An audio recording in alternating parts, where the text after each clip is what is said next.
Salut à tous, je suis ravi de vous retrouver sur cannaturf.com. Nous allons évoquer le programme de ce mercredi 20 mai avec en point d'orgue une nouvelle étape du Grand National du Trot, le GNT qui a disputé sa première manche début mars et qui ensuite a vu ses étapes de Marseille-Borelli, de Lyon-Pareilly et de Toulouse annulées.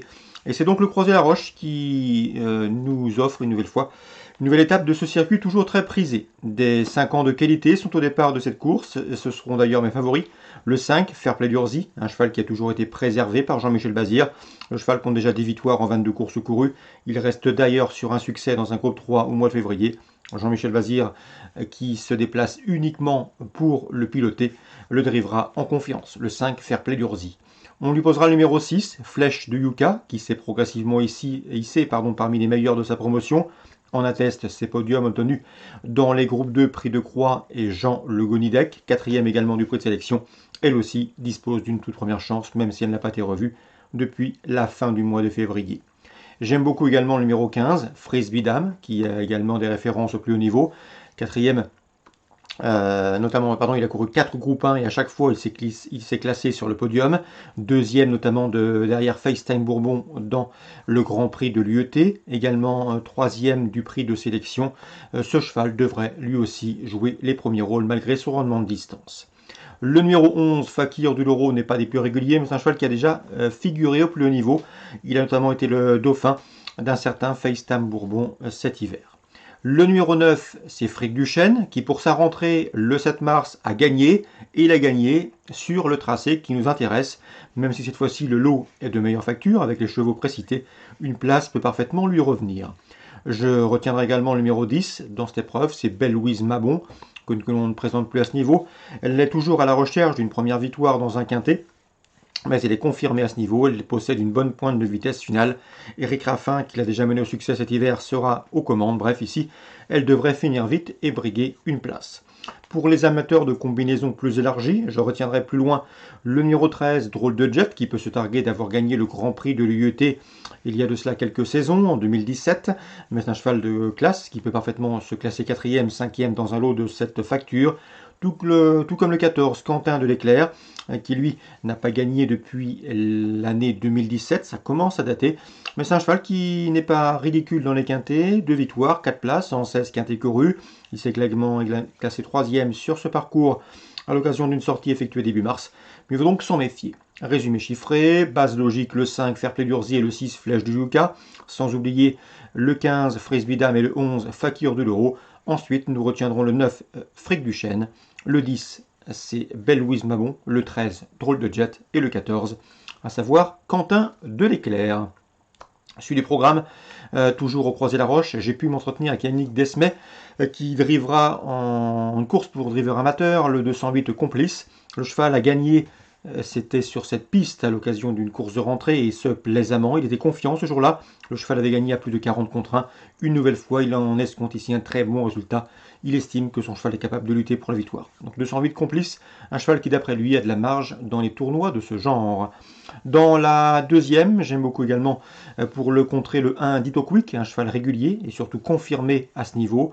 Et le 202 Django Best qu'il convient de racheter. Django Best. 208, 201, 202. Dans la sixième, on fera confiance au 604 Solcio ZL, qui est une valeur sûre dans les tournois de ce genre sous la selle et dans ce genre de catégorie trop montée en province. 604 Solcio ZL. Concernant la test, Réunion 3, dans la troisième, sachez que de bons bruits circulent sur le 311 Brouillard, un inédit qui fait l'objet donc de bruits très favorables, il peut s'illustrer d'entrée de jeu.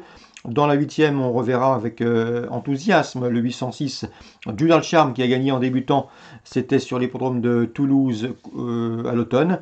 Il devrait ici passer un test sérieux face au 801 Nohal Mori et le 802, à savoir King Molo, deux chevaux chevronnés à ce niveau. 806, 801, 802. Dans la dixième, j'aime beaucoup le 1001 Grey Magic qui vaut beaucoup mieux que ne l'indiquent ses derniers classements. Sachez que c'est un cheval qui a déjà gagné à la test, c'était l'été dernier, au mois d'août, et ce en 28,5 de valeur. Il est désormais en 27,5, donc on peut considérer qu'il est bien placé sur l'échelle du handicapeur. Olivier Trigodet peut nourrir de logiques espoirs avec ce 1001 Grey Magic qui a couru 2 fois la test, une victoire et une place de deuxième. Chartres, Réunion 4.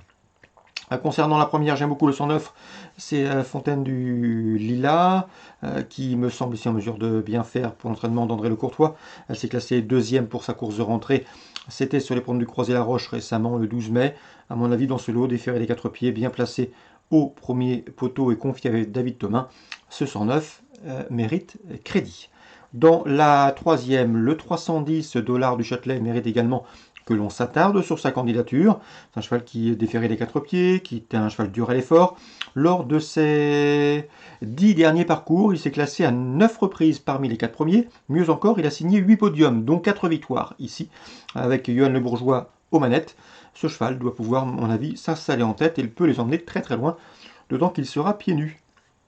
Concernant Denis Rousseau, dans la sixième, il présente le 611, c'est Gala Primeur. Il m'avait dit du bien lors de ses prestations enregistrées cet hiver à Toulouse, où le cheval a signé 2 probants succès. Il compte déjà 3 victoires en 8 courses courues. C'est un cheval de qualité estimé. Il a gagné certes à droite, mais il a des références également à faire valoir corde à gauche.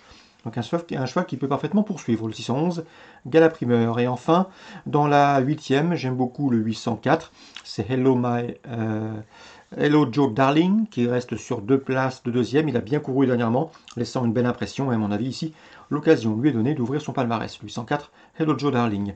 Petit mot également sur la 9e. Je sais que Sylvain Dupont présente le 916 Duc de la Mortrie avec une chance. Le cheval a couru de meilleur lot.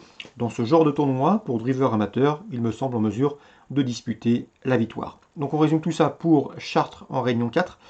André Le Courtois avec le 109, très bonne chance.